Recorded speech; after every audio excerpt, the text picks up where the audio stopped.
네, 이번 시간에는 저희 대체가능 물품부터 같이 보도록 하겠습니다. 틀린 것을 고르세요 라고 나와 있고요. 첫 번째, 재고관리 기법은 수입국에서 일반적으로 인정되는 기법으로 원산지를 결정한다. 바로 틀린 게 나왔네요. 수입국이 아니라 요거는 생산국에서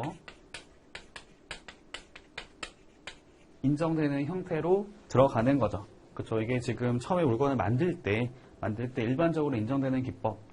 제가 알고 있는 것 중에서는 그거 있죠. 선입선출법, 후입선출법 나왔던 거 있잖아요. 평균법, 이런 것들. 두 번째, 한번 선택이 되면 회계연도 동안은 계속해서 유지가 되어야 한다. 맞고요. 3번 같은 경우도 지금 보니까 재료뿐만이 아니라 지금 상품까지도 인정되는 협정들을 쭉 나열하고 있는데요. 칠레, 싱가포르, 미국, 페루, 호주, 캐나다, 베트남, 뉴질랜드, 콜롬비아. 여기 보니까 그것도 있죠. 칠레, 저희 페루, 콜롬비아 같은 경우 남미 쪽이고, 그다음에 미국, 그다음에 캐나다는 북미 쪽, 그다음에 호주와 뉴질랜드도 같이 들어가죠. 이거 아까 봤던 거 아닌가요? 그죠? 저희 쭉 봤던 내용 중에 나왔던 게 뭐냐면은 저희 앞에서 봤던 내용 중에 언급된 게 있었던 거죠. 저희 앞에서 그거 기억나세요? 지금 한참 옛날이긴 하지만 저희가 봤던 것 중에서 나왔던 거를 이제 생각하시면 될 것 같아요. 그 중에 추가되는 게 뭐냐면은 나머지 여기 보시면은 나오는 게 저희 베트남하고 싱가포르만 추가로 정리하시면 될 것 같습니다. 다음 4번 같은 경우에 보니까 EFTA, 인도, 터키, 티르키예 같은 경우에 쭉 보니까요.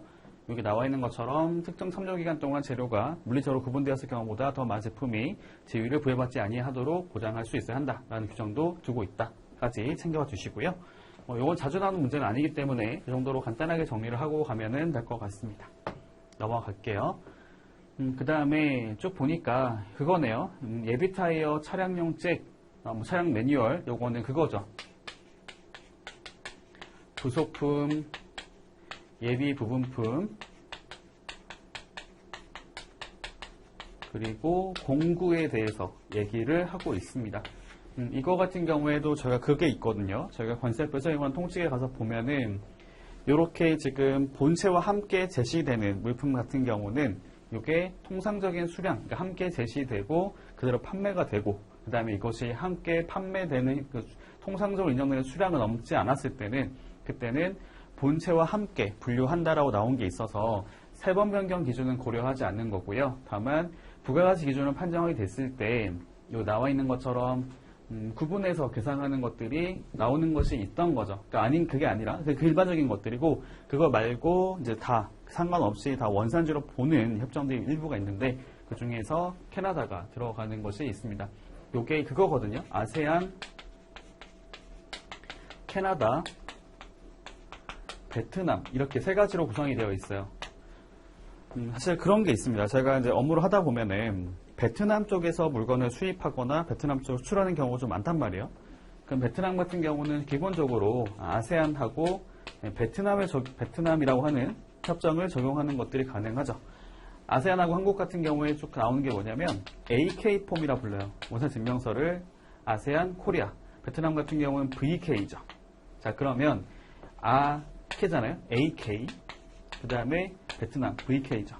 네, 이렇게 정리해 주시죠. AK, VK, 아세안, 캐나다, 베트남 같은 경우에는 원산지별로 구분하여 계산하는 것이 아니라 모두 원산지인 것으로 보는 것을 말하고 있습니다. 정답은 1번이 된다라는 거 말씀드리고요. 넘어가겠습니다. 재수입물품 특례 규정에 대한 설명으로 틀린 것은 재수입물품이라고 하는 거 그거잖아요. 어떤 이렇게 물건을 여기가 협정국이에요. 협정국. 즉 당사국이라고 할 수 있겠죠. 협정국끼리 물건을 직접 운송하는 것이 원칙인 것인데 이렇게 처음에 물건을 보내는 게 아니라 다른 제3국으로 물건을 수출을 했다가 별도로 사용하지 않고 다시 돌아왔어요. 자, 이 경우에 이 물품을 원칙적으로는 이 물품은 사실은 별도로 한 게 없다더라도 여기서 만든 물건 나갔다 들어온 걸 하더라도 이렇게 재수입된 물건 같은 경우를 인정하지 않는 협정도 있단 말이에요. 그래서 이걸 인정 안 하게 됐을 때는 이 물품 원산지가 비록 이 협정국에 있는 게 맞다 하더라도 이걸 가지고 FTA 적용을 받을 수가 없다라고 나오는 게 있는데 또 반대로 그거를 대해서 인정하는 게 있는 거죠. 요거를 인정하는 협정들. 그게 바로 제수입물품 특례 규정이라고 볼 수 있겠습니다. 제수물품 특례 규정이라 하는 것들, 허용하는 거하고 허용하지 않는 것들로 구분해 볼 수가 있겠는데요. 이것도 암기가 필요한 게 있는데, 한번 간단하게 정리를 해보도록 할게요. 요게 인정하는 협정, 여기가 불인정하는 협정이라고 하게 됐을 때, 사실 여기가 좀 더 양이 많아가지고, 요거를 가지고 정리를 해보도록 할게요. 앞에서 나왔던 것 중에 어떻게 정리할 거냐면은, 저희가 FTA 체크를 할 때 가장 먼저 됐던 칠레, 하고 싱가포르를 한번 같이 묶어보겠습니다. 그리고 저희가 주식을 한다고 가정해 볼게요. 주식을 하는데 저희가 좋은 것들 표현할 때 호재, 뭐 정배 이런 말 쓰잖아요. 제가 이렇게 하는 건 아닌데, 그래서 이걸 갖고 얘기하는 거죠. 이 정배라고 하는 것들을 조금 다르게 표현해서 중배라고 말을 쓸게요. 중배, 중국, 베트남, 그리고 이제 호재면은 요것만 따올 거예요. 호주하고 뉴질랜드를 같이 묶어보고, 그 다음에 미국 같은 경우에도 인정을 하지 않습니다. 이 정도로만 정리가 돼도 어느 정도는 충분히 이제 답을 고를 수가 있을 것 같아요. 여기 들어가는 것 중에 나오는 것들이 뭐 캐나다, 중미를 포함해서 여기 아세안도 있어요. 아세안 같은 경우는 사실 이게 협정에 나와 있는 건 아니지만 국내법에 따라서 여기 나와 있죠. 국내법에 따라서 인정을 하고 있습니다. 이렇게만 정리가 돼도 어느 정도는 답을 고를 수가 있을 것 같아요. 첫 번째 맞죠? 인정되는 거 맞고요. 두 번째 아세안 같은 경우에는 이게 협정에 나와 있지는 않지만 국내법에서 규정하는 게 맞기 때문에 맞고요. 세 번째 특례 조항은 허용하는 걸 봤더니 캐나다 중미는 맞는데 미국은 허용하지 않습니다. 그 다음에 네 번째, 재수입된 상품이 동일해야 되고 특별한 공정을 수행하면 안 된다 라는 조건이 붙어 있는 거죠. 맞고요. 정답은 3번으로 골라주시면 되겠습니다.